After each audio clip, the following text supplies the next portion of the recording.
कटे ना सफर ये तन्हा यारा थाम ले मेरा हाथ तुझको ही है खबर चाहूं मैं हर पहर इश्क तुझसे हुआ हर दफा तू बन जा मेरा हमसफर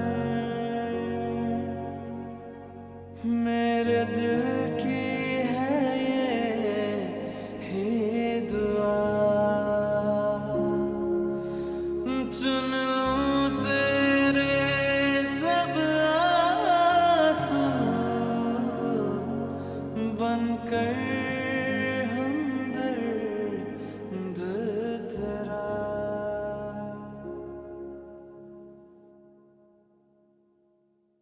सुनिए, मुझे ना आपसे एक बात करनी है। बात तो मैंने भी तुमसे करनी है, लेकिन पहले तुम कहो। मैं ये सोच रही हूँ कि ये मास्टर बेड है ना, ये हम खाली कर देते हैं। अहमद और नौशी शादी के बाद यहाँ रहेंगे। दिमाग ठीक है तुम्हारा?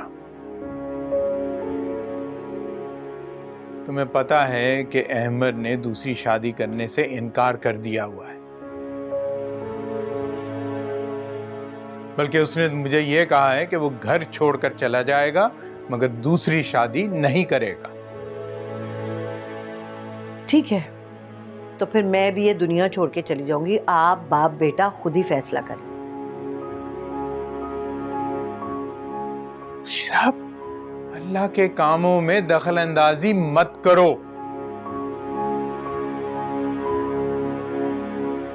बड़ा नुकसान उठाओगी तुम। मैं अल्लाह ताला के कामों में कोई दखल अंदाजी नहीं कर रही, लेकिन मेरा हक है ना कि मैं भी अपने पोता पोती देखूं। और आप बाप बेटा ना जरा ये अहमकों की जन्नत से बाहर निकल आइए। देख लीजिएगा, वो दिन दूर नहीं है जब अहमद को खुद अपने बच्चे की कमी का एहसास होगा और वो इस गुल को छोड़ देगा।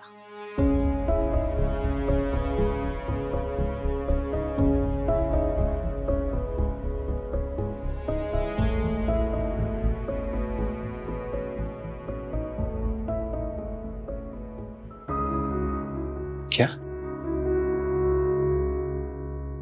कैसे हुआ ये सब? कैसे हुआ? ये तो होना ही था।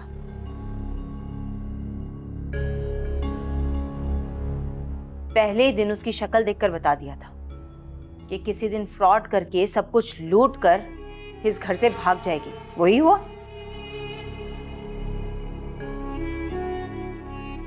तुम चुप करोगी एक मिनट? मैं जरा भाई से पूछ लूं।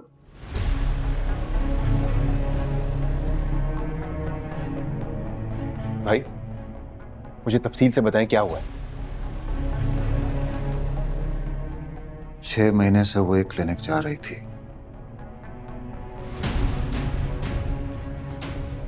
और हमेशा मुझे कहती थी कि मैं बाहर बैठ के उसका इंतजार करूं।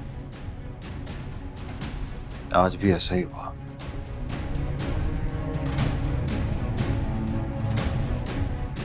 लेकिन जब काफी देर हो गई तो मैं अंदर गया और वहां मुझे एक नर्स मिली जिसने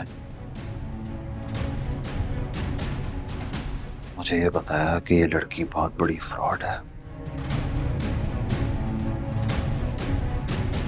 हर किसी के साथ ऐसे ही करती है।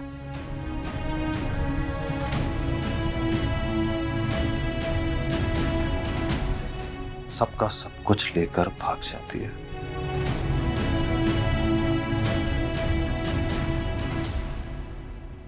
यही बात हम दोनों कहते थे ना। लड़ता था हमसे उस चुईया की खातिर। बाइकआउट कर रखा था इसने हम दोनों से। ना सिर्फ ये, बल्कि अपनी फ्रॉड बीवी के साथ मिलकर हमारे खिलाफ साजिशें भी करते थे। और ये आपकी बीवी ऐसे मुंह फुला के बैठी जैसे पता नहीं इसका कितना जेवर चुरा के भाग गई है। हाँ, ऐसे ही ले गई होगी। अच्छा, दोस्ती तो बहुत थी तुम्हारी, हर वक्त तो साथ साथ फिरती थी तुम दोनों।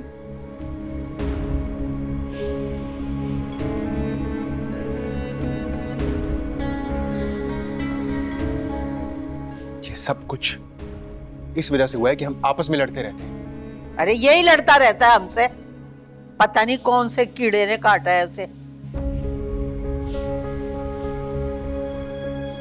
जब देखो हमारा असली दुश्मन बना हुआ है।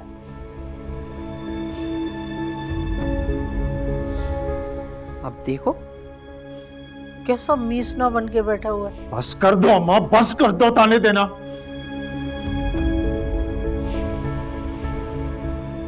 मैं पहले ही बहुत परेशान। खुदा के लिए लड़ना बंद करें आप लोग और जाके अपने अपने रूम्स में देखें और क्या क्या गायब है। क्या?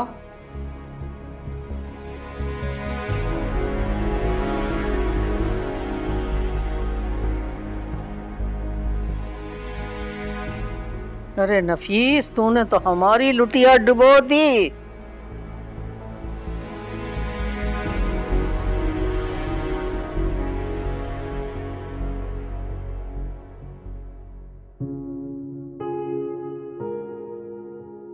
चीजें बहुत तेजी से हाथ से निकलती जा रही हैं। आपने अंकल से बात की? वो बेचारे भी मेरी तरह बेबस है।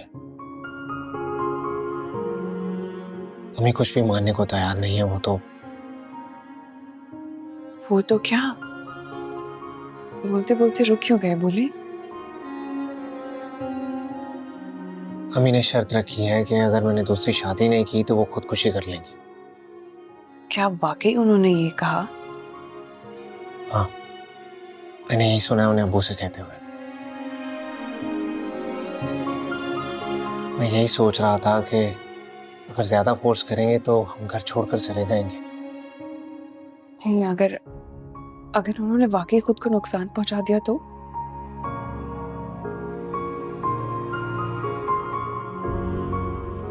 यही चीज मुझे अंदर से खा रही है गुल, क्योंकि अनजाने में मैं अपनी माँ को दुख देने का सबब बन रहा हूं।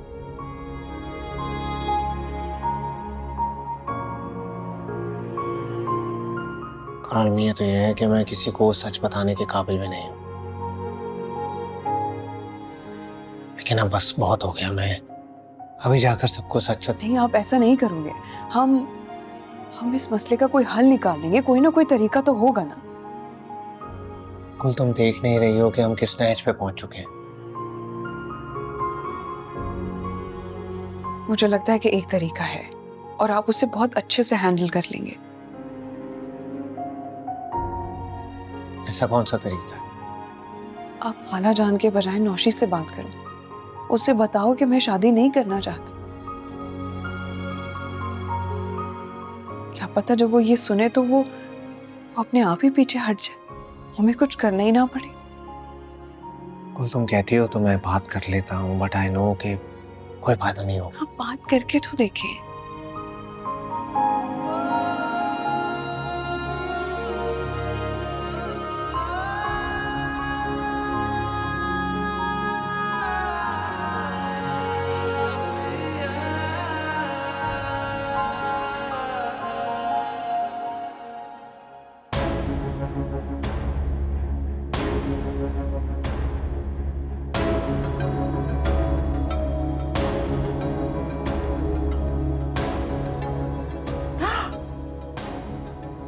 या अल्लाह, मेरा जेवर, मेरा जेवर।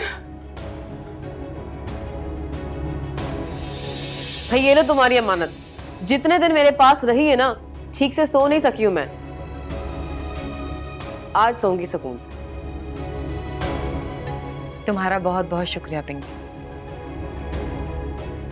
पता है, तुम्हारी वजह से मैं शादी को बहुत इंजॉय कर पाई, वरना हर वक्त मुझे ये सोच लगी रहती कि सुरैया कहीं मेरा जेवर ना चुरा ले। तौबा है। वैसे कैसे कैसे लोग होते हैं ना, दूसरों के मालों पे नियत लगा के बैठे होते हैं। मैं तो जब सोचती हूँ ना इस बारे में, तभी दिल घबराने लग जाता है मेरा। सही बात है। खैर तुम देख लो अच्छी तरह, पूरे है ना? क्या हो गया, कैसी बातें कर रही हो? पूरे ही होंगे, मुझे तुम पे एतबार है। और वैसे भी मैं एक एक नग गिनती हुई अच्छी थोड़ी लगूंगी। शुक्रिया कि तुमने मुझ पे भरोसा किया। वैसे फातिमा, अभी भी खतरा टला नहीं है।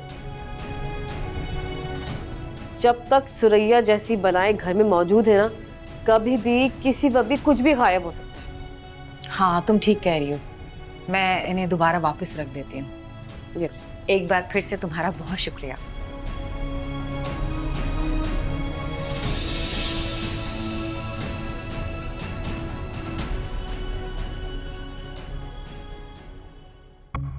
फिर क्या कहा उसने? मजाल उसकी जो कुछ कहती, चुप रही। जानती है ना नुक्स उसी में। मगर अहमर तो नहीं मानेगा। अरे भाई वो भी मान जाएगा, तुम अपनी माँ पे भरोसा रखो। अब मामला जरा मुख्तलिफ है, अब अहमर की नस्ल का सवाल है। लेकिन फिर भी अम्मा, ये मुझे कुछ ठीक नहीं लग रहा। अरे भाई अब क्या एतराज है तुमको? बस मुझे ये डर है कि कहीं मैं गुल की हक तलफी तो नहीं कर रही। फजूल की बातें सोच रही हो तुम। जब अल्लाह ताला ने मर्द को 4 शादियों की इजाजत दी है तो इसमें हक तलफी का सवाल कहां से आ गया? लेकिन फिर भी अम्मा, अहमर का दिल तो गुल की मुट्ठी में ही रहेगा ना। हाँ तो तुम उसका दिल अपनी मुट्ठी में कर लेना, इसमें कौन से हाथी घोड़े लगते हैं? मैं कैसे? अरे तो तुम अहमर को अपनी तरफ माइल कर लेना ना। अल्लाह ताला ने वैसे भी मर्द के दिल में बड़ी गुंजाइश रखी, और गुल तो हर वक्त अपने बच्चे को संभालने में ही मसरूफ रहती है। तुम अच्छे से तवज्जो देना अहमर को और उसे अपनी मुट्ठी में कर लेना। और गुल तो ये बिल्कुल बर्दाश्त नहीं करेगी। वो तो पहले ही मुझसे कितना झगड़ती है। फिर तो मजीद लड़ाइयाँ करेगी अम्मा। फिर क्या करेंगी आप? तो मैं यहाँ किस लिए बैठी हूँ? हाँ, कुछ ऐसा वैसा होगा तो मैं संभाल। बस मेरी दुआ है कि अल्लाह ताला तुम्हें शादी के फौरन बाद तुम्हारी गोद भर दे। बस अब बिल्कुल सोचने की जरूरत नहीं है, परेशान नहीं होना, मैं सब संभाल लूंगी।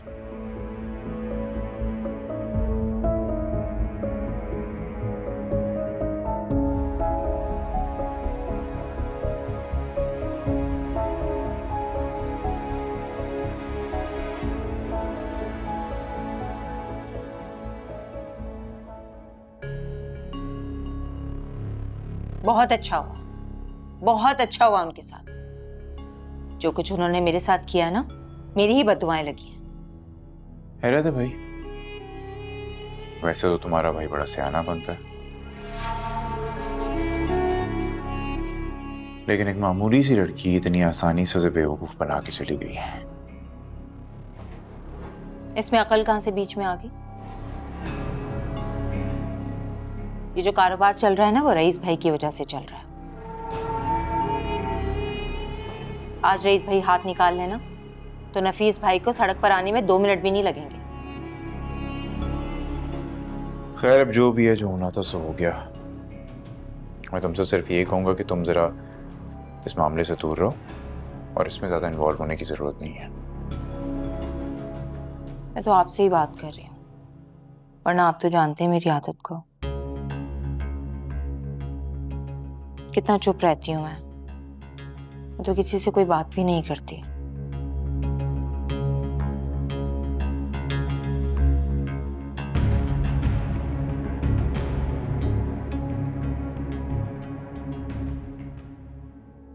अब रोना बंद करो, रोने से कोई फायदा नहीं है, जो होना था हो गया।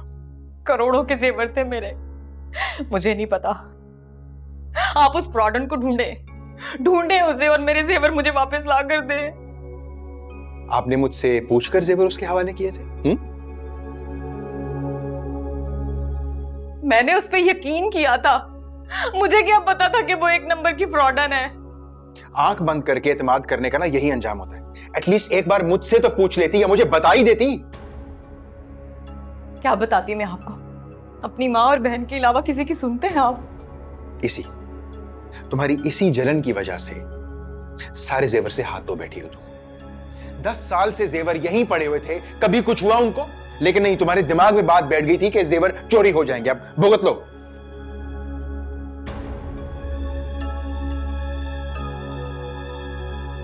हाँ तो जाहिर है, जब आपकी बहन से मेरा फोन बरामद हुआ तो मुझे यही लगा कि ये सब भी पिंकी की चाल थी।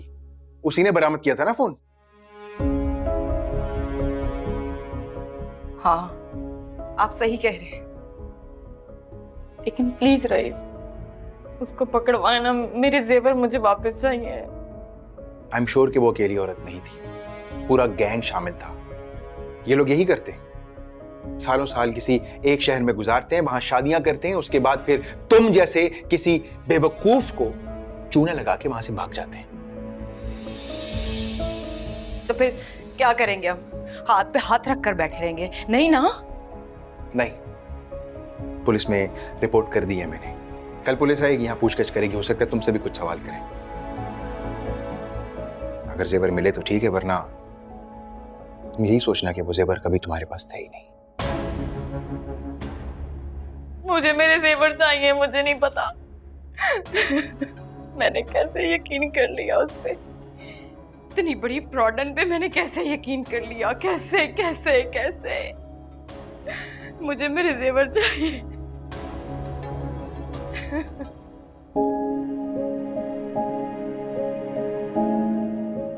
बेटा, मेरा नहीं ख्याल कि तुम्हें उस बच्ची से कोई बात करनी चाहिए। आखिर उसे भी तुम्हारी माँ ने ही आसरा दिला रखा है।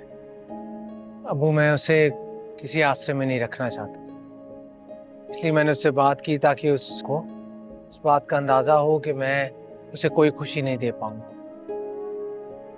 तुम्हारी बात अपनी जगह पे ठीक है बेटा, लेकिन इस सारे मामले में सबसे ज्यादा गलत तो उस बच्ची के साथ हो रहा है।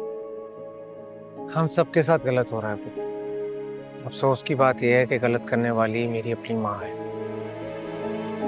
मैं तुम्हारी बात समझ रहा हूँ बेटा, मगर एक मशवरा तुम्हें जरूर दूंगा, कोई भी फैसला जज्बात में आकर मत करना। अबू, मैं इस मामले को लेकर पहले ही बहुत केयरफुल। आपको सिर्फ इसलिए बता रहा हूँ कि जब अम्मी को पता चले और इससे पहले वो कोई इशू क्रिएट करे, आप सब संभाल लें। ठीक है, तुम बात करके देख लो। उम्मीद है कि वो अपनी अम्मा से खुद ही बात कर लेगी, समझदार बच्ची है।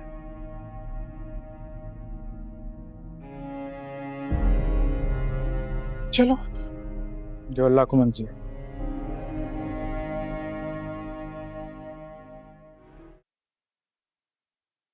नोमी भाई कहाँ हैं? नाश्ता नहीं करेंगे वो? नोमान तो अब घर में खाना नहीं खाते हैं। सुबह उठते ही काम की तलाश में घर से बाहर चले जाते हैं।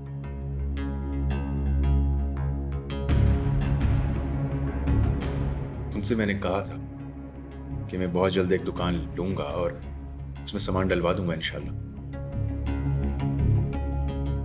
कोई बात नहीं रईस भाई, आपका पहले ही आए दिन इतना नुकसान होता है। और रही गई कसर, नफीस भाई की फ्रॉड बीवी ने पूरी कर दी है।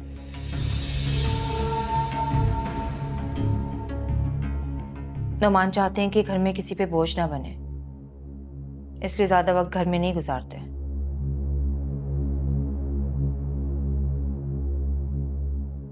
सुरैया, तुम ज्यादा चिकचिक मत किया करो। नुकसान तो मेरा ही हुआ है ना, तुम्हारा कुछ लेकर भागी हो। ओ शर्म के घाटे, तेरे सारे पल पुर्जे माँ और बहन पे निकलते। अरे वो जो तुझे चूना लगा के गई है ना, जाओ उसे चुटिया से पकड़ के ला और हमारा सारा माल बरामद करवा, फिर मैं मानूंगी तुझे।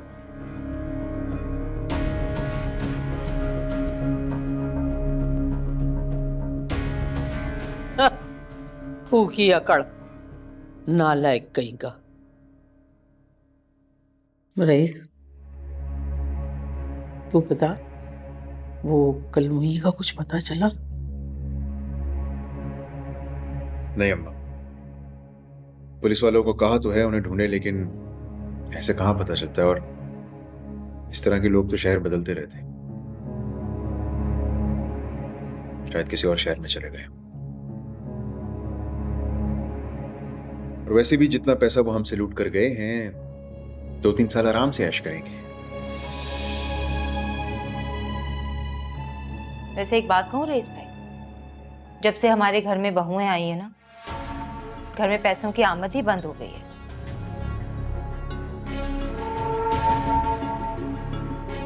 वरना याद नहीं मेरे होते हुए कैसे दौलत की बारिश होती थी इस घर में। अब तो बस आए दिन नुकसान की खबरें मिलती हैं। वो जो पैसा था ना, सारा मेरे नसीबों का था। और ये जो नुकसान हो रहा है ना, आप लोगों की किलकिल की वजह से हो रहा है।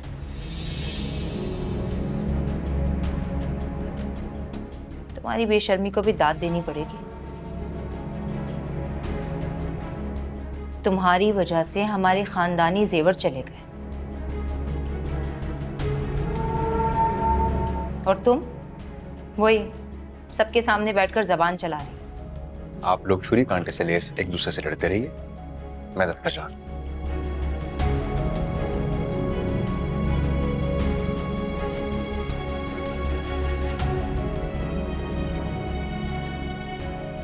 बात सुनो, तू तो अपनी जबान बंद रखा कर, और तो सब मनहूस हैं इस घर में। आप क्यों साइड ले रही हैं उसकी? मनहूस तो ये लोग हैं, जब से हमारे घर में आई हैं हमारे घर का सुख चैन ही चला गया है। तू नहीं जानती, मेरे दिल पे ऐसे आरे चलते हैं कि बस बैठी हुई हूँ सब्र शुक्र करके, क्या करूं। एक बात कहूं, मेरी बद्दुआएं लग रही हैं। मेरा दिल दुखाया था ना इन्होंने, देखा कैसा दिखा रहा है अल्लाह इनको। अल्लाह मेरे दिल की हर बात सुनता है, बड़ा राजी है अल्लाह मुझ पे।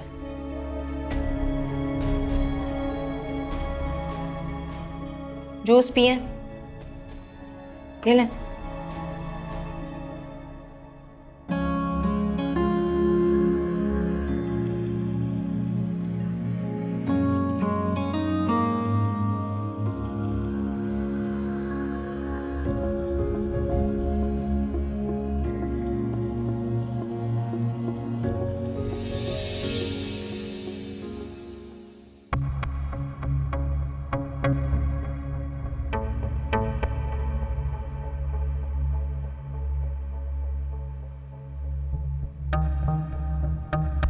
नौशी, मैंने तुमसे एक जरूरी बात करनी थी, इसलिए बुलाया था। बात? आपको याद भी है मुझसे बात करना? नौशी, क्या अम्मी ने हमारे बारे में बात की?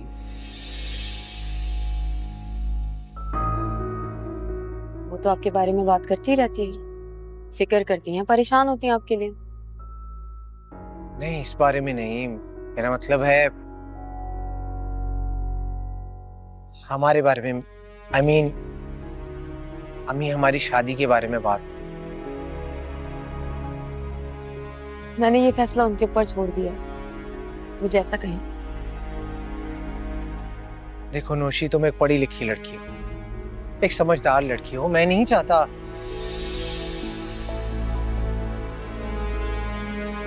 तुम प्लीज ट्राई टू अंडरस्टैंड। तुम एक ऐसा लड़का डिजर्व करती हो जो सिर्फ तुम्हारा हो, ना कि पहले से किसी और का हो चुका हो। मैंने तो ऐसे कभी ख्वाब देखे ही नहीं है अमर। मेरा तो बस एक ही ख्वाब है। प्लीज, मैं नहीं चाहता मैं दोबारा अम्मी के सामने इनकार करूं और तुम्हारा दिल दुख जाए। इसलिए मैं चाहता हूं कि इस बार तुम इनकार कर देना जब अम्मी तुमसे बात करे।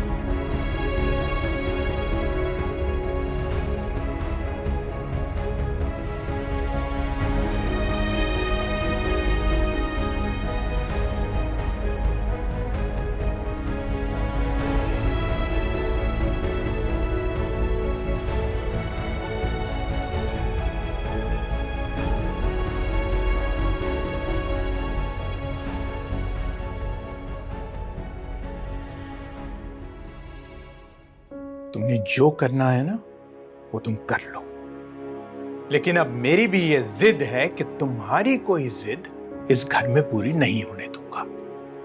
अच्छा नहीं कर रहे हैं आप मेरे साथ? अरे अच्छा तो तुम नहीं कर रहे किसी के साथ। 3-3 जिंदगियां जो है इस घर में अजीरन की हुई हैं तुमने सिर्फ अपनी जिद की वजह से। बता रही हूं मैं कुछ उल्टा सीधा कर लूंगी और आप लोग पछताना फिर। अब तुम्हारी ये फजूल की जो धमकियां हैं ना उनसे मैं नहीं डरने वाला। पहले भी इस घर को छोड़ के गई थी ना तुम। शुक्र करो कि मैंने अहमर को कुछ नहीं बताया, क्या इज्जत रह जाती तुम्हारी।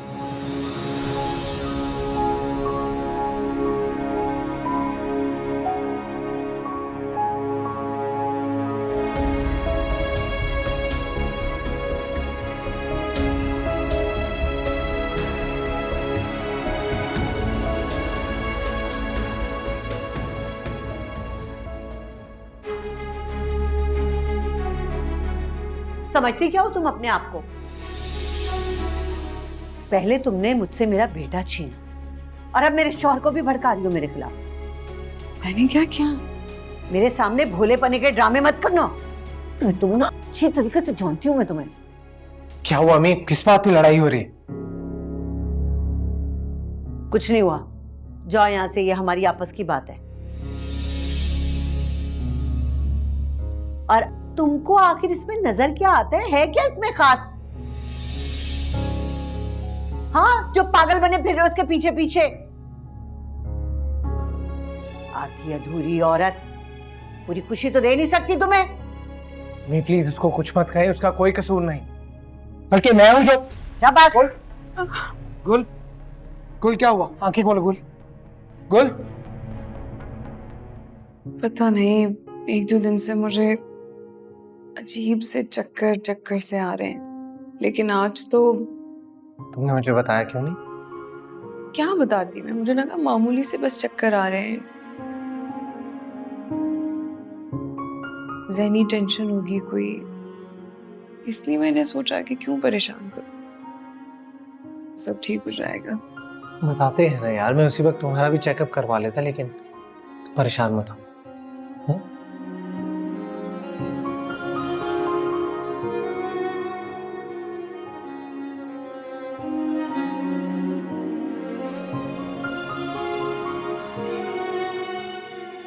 डॉक्टर साहिबा कोई परेशानी की बात तो नहीं?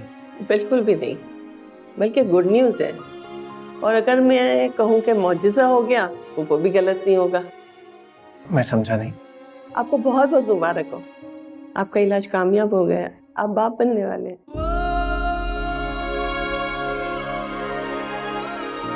थैंक यू डॉक्टर साहिबा।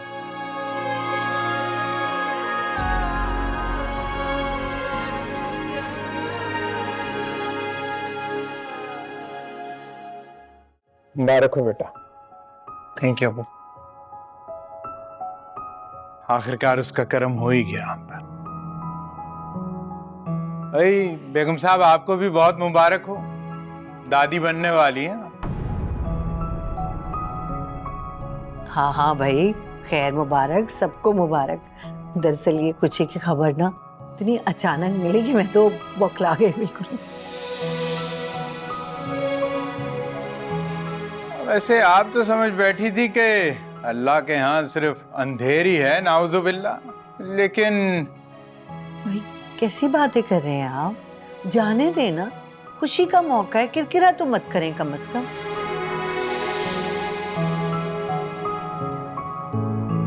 अभी हमारी मजाल है, हमारी ऐसी मजाल कहाँ से हो गई। खैर नमाज का वक्त हो रहा है, मैं नमाज अदा करके आता हूँ। आप चाय और मिठाई जो है ना वो तैयार रखिएगा। अच्छा अच्छा, आप जाइए, जब आप नमाज पढ़ के आएंगे ना तो चाय मिठाई सब रेडी होगी। खैर से जाइए। अल्लाह हाफिज। अच्छा अहमद बेटा, डॉक्टर ने कोई एहतियात वगैरह बताई है क्या? जी अम्मी, गुल जरा वीक है अभी, तो खाने की एहतियात का है, वजनी सामान उठाने से मना किया। मेरी तबीयत थोड़ी अजीब सी हो रही है, क्या मैं अपने कमरे में जाके आराम कर लूं? अरे यार, हाँ चलो, तुम्हें आराम की ज़रूरत है, मैं भी तुम्हें क्या। अम्मी मैं नहीं, तुम रहने दो, मैं चली जाऊंगी। लेके जाओ। हाँ जाओ बेटा, आराम से जाओ। चलो।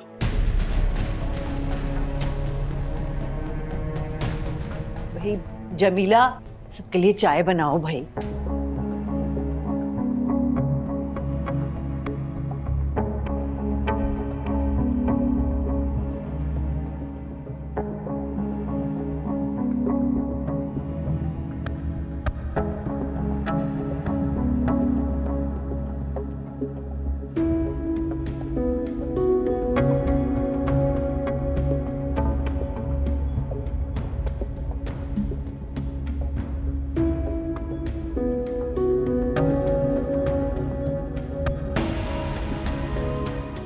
अम्मी क्या बताऊं, दिल को एक पल भी करार नहीं है। हमारा इतना बड़ा नुकसान हो गया और पुलिस ने सिर्फ कागजी कार्रवाई की है। सारी गलती तेरी है फातिमा। तूने कैसे एक पराई औरत को अपने सारे जेवर दे दिए? उससे बहुत अच्छी दोस्ती हो गई थी मेरी। वो ताई और सुरैया के खिलाफ मेरी हर हाँ में हाँ मिलाती थी, तो मुझे लगा वो मेरे साथ बहुत सिंसियर है, लेकिन मुझे क्या पता था सारे जेवर लेके भाग जाएगी। मैं कहती थी ना तुमसे कि इनमें से किसी पे भी भरोसा मत करना, लेकिन तेरी समझ में आता ही नहीं है ना। अच्छा, तो वो तुम हो जो इस लड़की को हमारे खिलाफ भड़काती रहती हो। इसीलिए ये किसी से सीधे मुंह बात भी नहीं करती और ना किसी को कुछ समझती है। दिमाग तो खराब नहीं हो गया तुम्हारा? ये घर आए मेहमान के साथ किस तरह बात कर रही हो तुम? कौन से मेहमान? हमारे घर की सारी बातें जमाने भर में बताती फिरती हैं, बढ़िया ही मेहमान बनकर। जुबान संभाल के बात करो सुरैया। मैं अपनी माँ के खिलाफ एक भी बात और उनकी बेइज्जती बर्दाश्त नहीं करूंगी।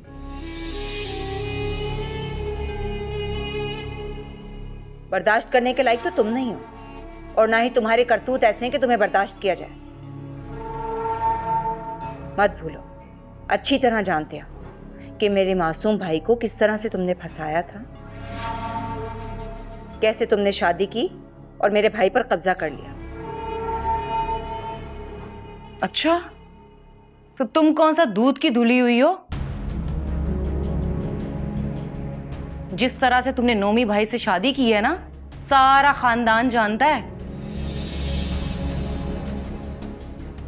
मेरी माँ ने और भाई ने मुझे बड़ी इज्जत के साथ इस घर में रुखसत किया था, समझ रही हो? तुम तो घर से भागने के लिए तैयार हो गई थी। अब मेरा ज्यादा मुंह ना खुलवाना, मैं चुप ही रहूं तो बेहतर है। अरे वाह, बड़ी आई इज्जत माँ। अच्छी तरह जानते हैं, शहर के हर चौराहे पर तुमने मेरे भाई के साथ डेटें मारी हैं। पूरा जमाना जानता है। हाँ, देखिए अम्मी किस तरह से बात कर रही है मेरे साथ। क्या इसीलिए तुम्हें इस घर में बिठा के रखा है कि तुम फसाद फैलाते रहो? ओए, बात सुन, ये इसके बाप का घर है। जब तक चाहेगी घर में बैठी रहेगी। तुझे ले जाना ना अपनी बेटी को लेके, अभी निकल जा। हराम है जो मुझसे पूछ ले कि हमारे पास आ जाओ वापस। यही तो चाहती हैं दोनों माँ बेटी कि मैं यहाँ से चली जाऊं और सारी जायदाद पे ये दोनों कब्जा करके बैठ जाएं। लेकिन याद रखना, मैं ऐसा कभी भी नहीं होने दूंगी। मरकर भी इस घर से नहीं जाऊंगी। हाँ, फातिमा ठीक कह रही है। क्या खाक ठीक कह रही है? तुम जाओ यहाँ से, देखना मैं इसको बताती हूँ। तुम होती कौन हो बताने वाली? यहीं करके बता दूं कि मैं कौन होती हूँ? हाँ करके दिखा, हाथ तो लगा, हाथ ना तोड़ दो तो मेरा नाम। हाथ की तो बात